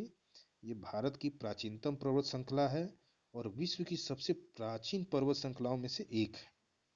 सर्वोच्च चोटी इसका कौन सा है? गुरु शिखर। अरावली श्रेणी की सबसे सर्वोच्च चोटी कौन सी है? गुरु शिखर, जो कि राजस्थान में है। 1722 मीटर इसकी ऊंचाई है। भारत में अरावली, विंध्याचल, सतपुड़ा आदि अवशिष्ट पर्वतों के उदाहरण हैं, ठीक है। अवशिष्ट पर्वत मतलब बचे खुचे पर्वत। मतलब अरावली जो है प्राचीन काल में बहुत हिमालय से भी बहुत बड़ा था पर्वत, लेकिन समय आगे बढ़ते बढ़ते इसका अपर्दन हवा हवा ताप है बारिश के कारण जो है अपर्दन होते होते अब ये बहुत कम ऊंचाई का बचा रह गया है, ठीक है। तो इसका जो है अब अवशिष्ट भाग ही बचा है। तो वही लिखा हुआ है कि अरावली, विंध्याचल और सतपुड़ा जो है ये अवशिष्ट पर्वतों का उदाहरण है। मतलब ये बहुत प्राचीन है, ठीक है। और धीरे धीरे जो है इनका मतलब इनको जो है अपर्दित होते हुए इसकी ऊंचाई कम होती जा रही है, घिसता जा रहा है, कहने का मतलब बचा खुचा। अवशिष्ट मतलब बचा खुचा, ठीक है। तो इसको ध्यान रखिएगा कि अवशिष्ट पर्वतों का उदाहरण जो है अरावली, विंध्याचल, सतपुड़ा। अब हम पश्चिमी घाट के बारे में देखेंगे। पश्चिमी घाट क्षेत्र कौन सा है? ये क्षेत्र, ये जो क्षेत्र है ये जो है ये पश्चिमी घाट, ठीक है, इसी के बारे में बात करेंगे अब। और ये है पूर्वी घाट, ठीक है, ये क्षेत्र पूर्वी घाट, ये क्षेत्र पश्चिमी घाट। और अरावली क्षेत्र कहाँ था, ये क्षेत्र, ये क्षेत्र जो है ये अरावली हम लोग पढ़ रहे थे, ठीक है, अरावली क्षेत्र। मैप से बता देंगे तो आपको याद रहेगा। तो पश्चिमी घाट अन्य नाम इसका क्या है, सह्याद्री, ठीक है, सह्याद्री। औसत ऊंचाई लगभग 1200 मीटर। सर्वोच्च चोटी पश्चिमी घाट की कौन सी है, अनाई चोटी, ठीक है दोस्तों। सॉरी दोस्तों, मैंने थोड़ा सा यहाँ गलत बोल दिया है, अन्ना मलाई यहाँ हमने बोल दिया था कि सर्वोच्च चोटी है, ठीक है, आप इसको सुधार लीजिएगा। अनाई मुडी सबसे ऊंची चोटी है, ठीक है, अन्ना मलाई ये पहाड़ी है, ठीक है, इसी की जो सर्वोच्च चोटी है वो अनाई मुडी है, ठीक है, ये केरल में है, ठीक है। पश्चिमी घाट का सर्वोच्च चोटी अनाई मुडी, जो कि दक्षिण भारत की भी सबसे ऊंची चोटी है, केरल में है। 2695 मीटर इसकी ऊंचाई है। इसका विस्तार क्षेत्र पश्चिमी सागर तट के समानांतर है, जो कि गुजरात से तमिलनाडु तक लगभग 1500 किलोमीटर, और तापी नदी के मुहाने उत्तर में से लेकर कुमारी अंतरीप तक दक्षिण में इसका विस्तार है। स्थलाकृति इसका कैसी है, पश्चिमी ढाल तीव्र तीव्र और खड़ा है, और पूर्वी ढाल मंद और सीढ़ीनुमा है, ठीक है। पूछता है कि पश्चिमी ढाल कैसा है, तीव्र और खड़ा है, पूर्वी ढाल मंद और सीढ़ीनुमा है। निर्माण इसका पश्चिमी घाट का किस शैलों से हुआ है, तो बेसाल्ट शैलों से 16 डिग्री उत्तरी अक्षांश तक हुआ है। ग्रेनाइट एवं नीच शैलों से गोवा से दक्षिण तक हुआ है, ठीक है। पश्चिमी घाट का जो निर्माण हुआ है वो बेसाल्ट शैलों से 16 डिग्री उत्तरी अक्षांश तक हुआ है, और ग्रेनाइट और नीच शैलों से गोवा से दक्षिण।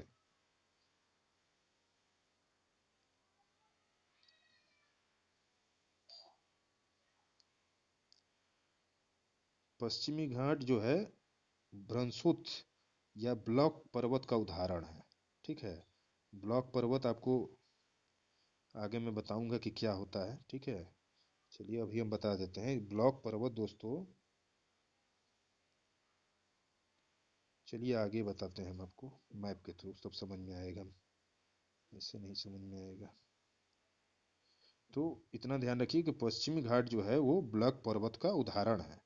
इसका निर्माण अरब सागर में अपसंवलन द्वारा हुआ है, ठीक है, अरब सागर में अपसंवलन द्वारा हुआ। नल्ला मलाई पहाड़ियाँ अवस्थिति कृष्णा एवं पेन्नूर नदियों के मध्य आंध्र प्रदेश में। पूर्वी घाट की पहाड़ी से पूर्वी तटीय मैदान के समानांतर महानदी, जो कि उड़ीसा से नीलगिरी की पहाड़ियों के मध्य विस्तृत। तो नल्ला मलाई पहाड़ी की बात हो रही है, इसकी अवस्थिति कहाँ है, कृष्णा एवं पन्नेरू नदियों के मध्य।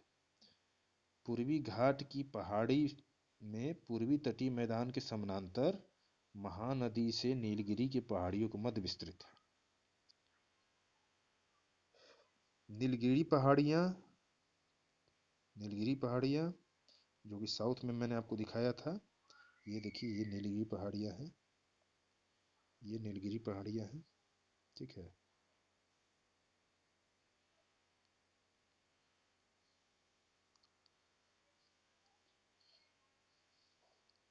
तो अवस्थिति इसका पूर्वी एवं पश्चिमी घाट के मिलन स्थल में। तो नीलगिरी की पहाड़ियाँ में जो है दोस्तों पूर्वी एवं पश्चिमी घाट के मिलन स्थल है। कहाँ है, पूर्वी एवं पश्चिमी घाट का मिलन स्थल पूछता है कहाँ है, तो नीलगिरी पहाड़ियाँ। इसकी सर्वोच्च चोटी का नाम क्या है, दोद्दा बेटा, जो कि 2637 मीटर है, और ये दक्षिण भारत के दूसरी सर्वोच्च ऊंची चोटी है, ठीक है, दूसरी। पहला अभी मैंने आपको बताया था अनाई मुंडी। अब देखें सतपुड़ा श्रेणी, ठीक है, इसकी क्या विशेषता है, ये दक्कन पठार का एक भाग है सतपुड़ा श्रेणी, ठीक है। इसकी सर्वोच्च चोटी का नाम है धूपगढ़, ठीक है, ये पंचबड़ी में स्थित है। सतपुड़ा दोस्तों बहुत इंपॉर्टेंट पर्वत श्रृंखला है। ठीक है, ये कहाँ है? दक्कन पठार का एक भाग है। इसकी सर्वोच्च चोटी कौन सी है? धूपगढ़, जो कि पंचमढ़ी में स्थित है। इसका विस्तार क्षेत्र मध्य प्रदेश और महाराष्ट्र में है। ठीक है, सतपुड़ा श्रेणी का विस्तार मध्य प्रदेश और महाराष्ट्र में है। और सबसे इंपॉर्टेंट बात, नर्मदा नदी उत्तर में है, सतपुड़ा के दक्षिण में ताप्ती नदी बहती है। ठीक है, सतपुड़ा पर्वत के उत्तर में नर्मदा नदी, दक्षिण में ताप्ती नदी बहती है, ध्यान रखिएगा। और देखिए, ये भारत के मैप के हिसाब से देख लीजिए, ये सतपुड़ा पर्वत श्रेणी का पूर्वी भाग, ठीक है, इसको मैकाल श्रेणी कहा जाता है। मैकाल श्रेणी सतपुड़ा पर्वत श्रेणी का पूर्वी भाग, जो कि छत्तीसगढ़ में है। गड़जात पहाड़िया, जो कि उड़ीसा राज्य में स्थित है। ध्यान रखिएगा, सब जगह को बताया गया है मैप में, आप इसको ध्यान रखिएगा। महादेव पहाड़िया सतपुड़ा पर्वत श्रेणियों का भाग है मध्य प्रदेश में। रामगिरी की पहाड़िया आंध्र प्रदेश के चित्तूर जिले में स्थित है। शिवराय पहाड़िया तमिलनाडु के सलेम कस्बे के निकट अवस्थित है। और कार्डमम, जो कि सबसे दक्षिण में है, ये केरल के दक्षिण पूर्वी हिस्से तथा तमिलनाडु के दक्षिण पश्चिमी हिस्से में अवस्थित है। अब पर्वत चोटियां देख लेते हैं। पर्वत चोटियां, माउंट एवरेस्ट। ठीक है, अवस्थिति माउंट एवरेस्ट मैंने आपको बताया कहाँ है, भारत में नहीं है, नेपाल में है। ठीक है, माउंट एवरेस्ट जो कि सर्वोच्च, दुनिया की सर्वोच्च चोटी है, इसकी अवस्थिति कहाँ है? नेपाल में। ये विश्व का सर्वोच्च पर्वत शिखर है। इसकी ऊंचाई 8,848.86 मीटर है। दूसरा केटू। ठीक है, इसको कहा जाता है, जब पूछेगा आपका कि भारत का सर्वोच्च पर्वत शिखर कौन सा है, तो आप माउंट केटू लगाएंगे, जो कि पीओके में है। ठीक है, इसका अन्य नाम माउंट गाडविन अस्टीन, माउंट गाडविन अस्टीन इसको कहते हैं। इसकी अवस्थिति काराकोरम श्रेणी पर है। ठीक है, जो कि पीओके में स्थित है। तीसरा कंचनजंगा। ठीक है, कंचनजंगा, इसकी अवस्थिति सिक्किम भारत में है, और ये भारत की दूसरी सबसे ऊंची चोटी है। प्रश्न पूछेगा कि भारत में स्थित, तो कंचनजंगा मारेंगे। ठीक है, और ये भारत की दूसरी सबसे ऊंची चोटी है। ऊंचाई इसकी 8,598 मीटर। फिर नंदा देवी की बारी आती है। नंदा देवी भारत की चौथी सबसे ऊंची चोटी है। संपूर्ण क्षेत्र नंदा देवी राष्ट्रीय उद्यान घोषित। ऊंचाई 7,816 मीटर। ये परीक्षा उपयोगी कुछ तथ्य देख लेते हैं। भारत में कोयले का विशाल भंडार पाया जाता है गोंडवाना सेल में। गोंडवाना सेल कहाँ है दोस्तों? झारखंड में। ठीक है, करेवा भू आकृति पाई जाती है कश्मीर हिमालय में। करेवा भू आकृति कहाँ पाई जाती है? कश्मीर हिमालय में। विश्व में सबसे नवीन वलित पर्वतों से संबंधित है हिमालय पर्वत श्रेणी। ठीक है, सबसे नया बना हुआ पर्वत विश्व में। ठीक है, विश्व में सबसे नवीन मतलब नया वलित पर्वतों से संबंधित है हिमालय पर्वत श्रेणी। खाद्य एवं कृषि संगठन द्वारा कुट्टानाड की खेती को घोषित किया गया वैश्विक महत्वपूर्ण कृषि विरासत प्रणाली। चलिए आगे बढ़िए। ये भारत की प्रमुख चोटियां हैं, एक बार दोस्तों देख लीजिए। ठीक है, क्या क्या है? ग्रेसर बूम, ये प्रमुख चोटियां हैं। सालतारो कांगड़ी, बद्रीनाथ, नंदा देवी, नोकरेक, कंचनजंगा, सारामती, ब्लू पीक, पारसनाथ। ठीक है, इधर देख लीजिए, बोर्ड पीक।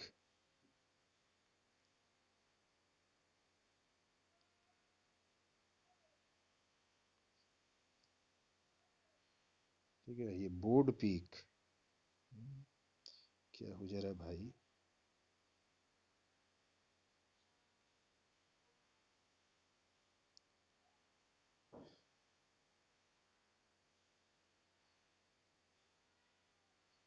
ठीक है, नंगा पर्वत, boat peak, कार्डविन Austin, Guru Shikhar, Aravalli की ऊंची चोटी है गुरु शिखर, धूपगढ़, मलयगिरी, गोरखनाथ, कलसूबाई, महाबलेश्वर, महेंद्रगिरी, ये सब जगह जहाँ जहाँ है इसको आप देख लें, एक बार आपको याद हो जाएगा। ठीक है, महाबलेश्वर, कलसूबाई, ब्रह्मागिरी, अनाईमुडी, कुंद्रेमुख, दोद्दा बेटा, अगस्त मलाई। ठीक है, इसको आप ध्यान रखिएगा, ये सब चोटियां हैं। अब देखेंगे भारत की प्रमुख घाटियां।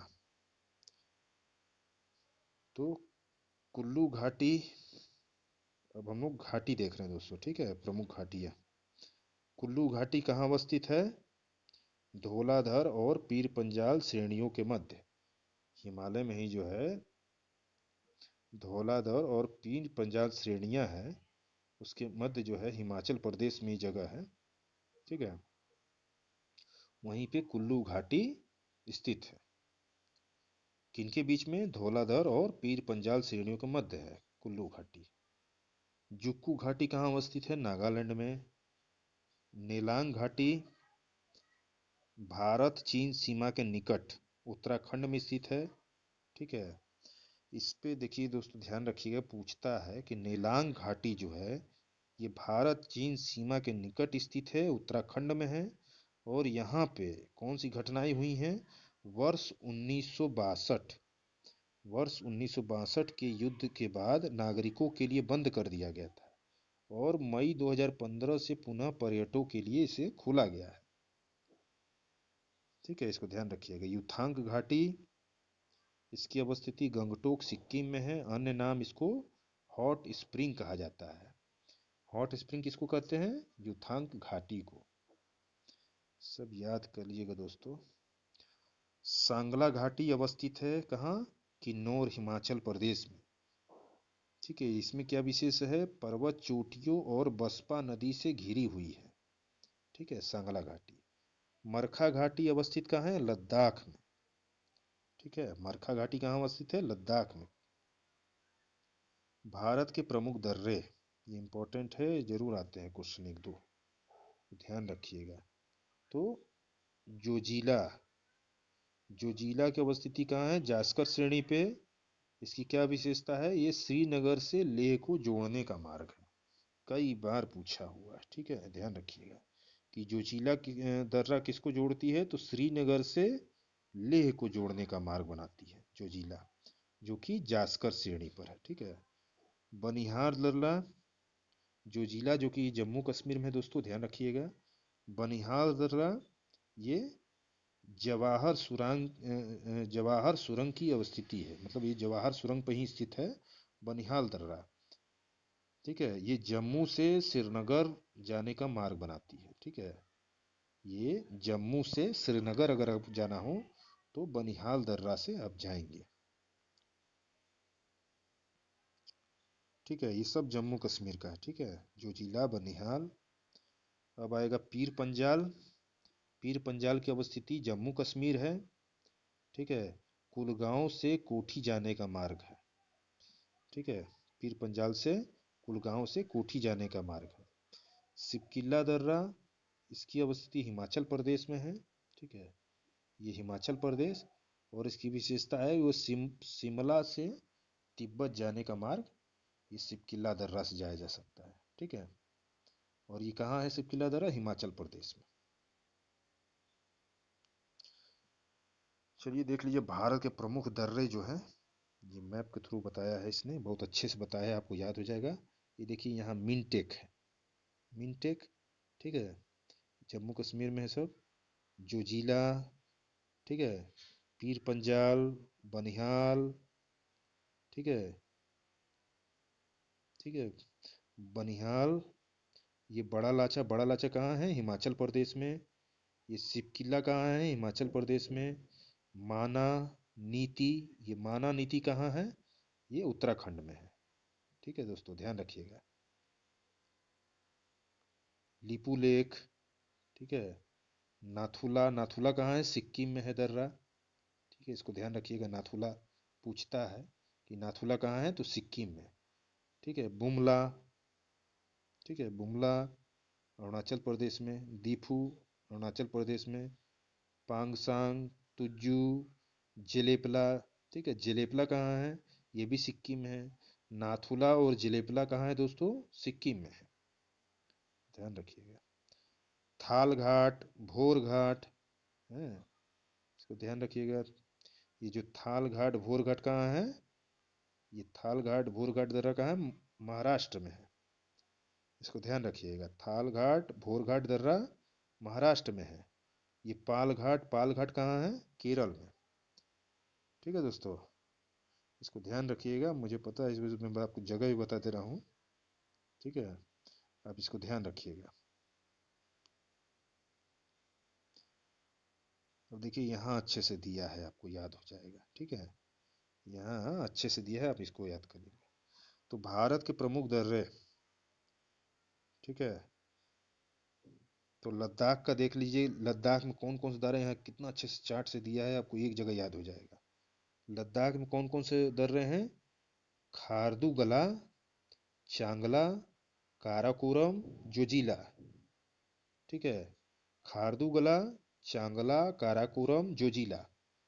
अब हिमाचल प्रदेश में कौन कौन से दर्रा हैं, ठीक है, सिपकिल्ला, बड़ा लाचा, ये दोनों तो याद ही कर लीजिएगा, बहुत पूछता है। ठीक है, भाबा, मणिरंग, पारंगला, यांगजी दीवान, ठीक है, रोहतांग। तो तीन ठो आप याद रखिएगा, रोहतांग, ठीक है, सिपकिला और बड़ा लाचा, ये बहुत पूछता है। ये तीनों हिमाचल प्रदेश से, कौन सा, रोहतांग, सिपकिला, बड़ा लाचा। और यांगजी दीवान भी अगर ध्यान रखेंगे तो याद रखें, अच्छी बात है। सिक्किम का देखिए क्या है, सिक्किम, सिक्किम का नाथुला, जलेपला, अभी मैंने आपको बताया, सिक्किम का नाथुला और जेपेला, ध्यान रखिएगा, नाथुला, जेलेपला।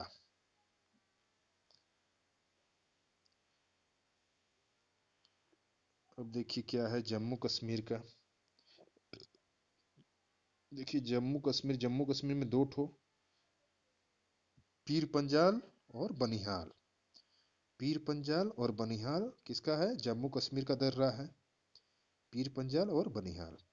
उत्तराखंड देख लीजिए, उत्तराखंड में मुलिंगला, नीति, कुंगरी भिगरी, रालाम, सिरला, नामा, लीपुलेख, माना, मुलिंगला। तीन ठो आप ध्यान रखिएगा दोस्तों। ठीक है, तीन ठो इंपॉर्टेंट है, एक माना, नीति, लीपुलेख, ये तीनों पूछता है उत्तराखंड का। ठीक है, तो माना, नीति, लीपुलेख उत्तराखंड के दर्रा है। आगे देखिए, उत्तराखंड के प्रमुख दर्रे, लीपुलेख दर्रा, ठीक है, ये भारत चीन सीमा पर अवस्थित है, ये बहुत इंपॉर्टेंट है, ध्यान रखिएगा। ठीक है, लीपुलेख दर्रा जो कि अभी मैंने बताया था आपको, भारत चीन सीमा पर अवस्थित है। 1962 में इसको बंद कर दिया गया था, 2015 में इसको खोला गया है। ये माना दर्रा, ये भी उत्तराखंड का दर्रा है, इसकी अवस्थिति भारत और तिब्बत के मध्य है। अन्य नाम चिरबितियाला या डुंगरीला। विस्तार इसका नंदा देवी बायोस्फीयर रिजर्व से जास्कर श्रेणी के पूर्वी छोर तक। माना दर्रा का विस्तार कहाँ है, नंदा देवी बायोस्फीयर रिजर्व से जास्कर श्रेणी के पूर्वी छोर तक। अब सिक्किम राज्य के प्रमुख संबंधित दर्रे, ये नाथुला, अभी मैंने आपको बताया था ऊपर मैप में, नाथुला और जलेपला, ये सिक्किम का है, बहुत पूछता है, दोनों इंपॉर्टेंट है। नाथुला जो है समुद्र तल से लगभग 4404 मीटर की ऊंचाई पर स्थित है, और ये भारत और चीन के मध्य तीसरा पॉइंट तीसरा पॉइंट बनाता है, मतलब यहाँ सीमा और व्यापार होता है। ठीक है, नाथुला जो है ये भारत और चीन के मध्य स्थित है दर्रा, और यहाँ सीमा का व्यापार होता है। ठीक है, यहाँ व्यापार के लिए ये दर्रा है चीन के साथ। जेलेपला जो है ये गंगटोक से लहासा तिब्बत जाने वाले मार्ग का गुजरना है। ठीक है, जेलेपला जो है ये गंगटोक से लहासा जो कि तिब्बत जाने का मार्ग है। ठीक है, सिक्किम में गंगटोक है दोस्तों, तो सिक्किम से तिब्बत जाने का ये मार्ग जेलेपला दर्रा। ये दार्जिलिंग जाने का भी मार्ग है, दार्जिलिंग पश्चिम बंगाल। अब देखिए उत्तर पूर्वी हिमालय क्षेत्र के प्रमुख दर्रे हैं, विशिष्ट तथ्य इनसे जुड़े हैं। तो बॉमडीला, ये अरुणाचल प्रदेश में है दर्रा, अरुणाचल प्रदेश, पश्चिमी कामेंग जिला और लहासा तिब्बत को जोड़ने वाला दर्रा है। हैं यांग यांगयाब दर्रा, इसकी अवस्थिति अरुणाचल प्रदेश, इसके निकट से ब्रह्मपुत्र नदी का भारत में प्रवेश होता है। ठीक है, किससे?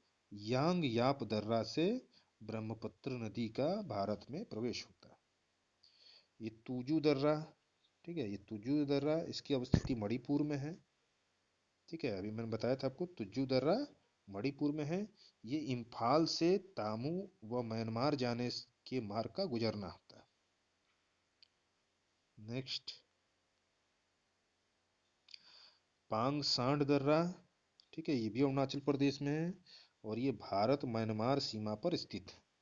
दीफू दर्रा, ये अरुणाचल प्रदेश में है और भारत म्यांमार सीमा पर स्थित है, ये इंपॉर्टेंट है। दीफू दर्रा अरुणाचल प्रदेश में है, ये भारत म्यांमार सीमा पर स्थित है। अब कुछ पश्चिम घाट के प्रमुख दर्रे को देख लेते हैं। अभी मैंने आपको बताया था कि थाल घाट, भोर घाट, ठीक है, दोनों महाराष्ट्र में स्थित है। और एक पाल घाट मैंने आपको केरल में बताया था। ये तीनों का विवरण देख लीजिए। थाल घाट महाराष्ट्र में स्थित है। ये मुंबई से नागपुर से कोलकाता जाने का मार्ग है दर्रा। ठीक है, मुंबई, नागपुर, कोलकाता सड़क और रेल मार्ग का गुजरना होता है यहाँ से, इसको ध्यान रखिएगा। और ये जो भोर घाट है, ये भी खांडला घाट है, इसका नाम है खांडला घाट के नाम से भी इसको जाना जाता है। ये भी महाराष्ट्र में है। ठीक है, और ये मुंबई पुणे, ठीक है, मुंबई पुणे बेलगांव चेन्नई रेलमार्ग व सड़क मार्ग का गुजरना होता है इससे। ठीक है, ध्यान रखिएगा। तो ये दोनों थाल घाट, भोर घाट दर्रा, ये ध्यान रखिएगा महाराष्ट्र से है। ठीक है, एक मुंबई से कोलकाता जाता है थाल घाट। ठीक है, मुंबई से कलकत्ता थाल घाट दर्रा से जाया जा सकता है और मुंबई से चेन्नई भोर घाट से। और पाल घाट ये केरल में है, इसको पलक्काड़ गैप भी कहा जाता है। और ये कालीकट से इंदौर तक, ठीक है, कालीकोट, त्रिचूर, कोयम्बटूर, इंदौर रेल मार्ग एवं सड़क मार्ग का यहाँ से गुजरना होता है। आइए कुछ परीक्षा उपयोगी तथ्य देख लेते हैं। तो नीलगिरी और अन्नामुलाई पर्वत श्रेणियों में स्थित दर्रा है पाल घाट दर्रा। ठीक है, जो केरल में है। नीलगिरी और अन्नामलाई पर्वत श्रेणियों में स्थित दर्रा है पाल घाट दर्रा। भारत चीन युद्ध 1962 के दौरान बंद किए गए जिस दर्रे को 6 जुलाई 2006 को भारत और चीन के बीच व्यापार बढ़ाने के लिए पुनः खोला गया, वह है नाथुला दर्रा। ठीक है, नाथुला नाथुला दर्रा, इसको नथुनी से याद रखिएगा कि भारत चीन सीमा पर स्थित है। देवताल, ठीक है, ये माना दर्रा, देवताल जितने ताल लगा हुआ है सब उत्तराखंड में स्थित है झील। ठीक है, देवताल झील से संबंधित दर्रा है माना दर्रा। भारत का सबसे ऊंचा दर्रा यांगजी दीवान। ठीक है, सबसे ऊंचा दर्रा भारत का यांगजी दीवान। खारदुंगला और बड़ा लाचा दर्रा क्रमशः अवस्थित है लद्दाख और हिमाचल प्रदेश में। ठीक है, किगरी बिगरी या कुंगरी भिगरी नामा तथा मुलिंगला दर्रा की अवस्थिति है उत्तराखंड में। नर्मदा, दामोदर एवं ताप्ती नदियाँ उदाहरण हैं भारतीय रिफ्ट घाटी की। रिफ्ट घाटी किसको कहते हैं? दो पहाड़ों के बीच जो है खाई, ठीक है, खाई, गड्ढे गड्ढे से जो गुजरती है दो पहाड़ों के बीच में, तो उसको रिफ्ट घाटी कहते हैं। ठीक है, तो नर्मदा, दामोदर और ताप्ती नदियाँ भारतीय रिफ्ट घाटी के उदाहरण हैं। उड़ीसा के गडजात पहाड़ियों में निवास करने वाली जनजाति है गोंड जनजाति। उड़ीसा के गडजात पहाड़ियों में कौन से जनजाति निवास करती है? गोंड जनजाति।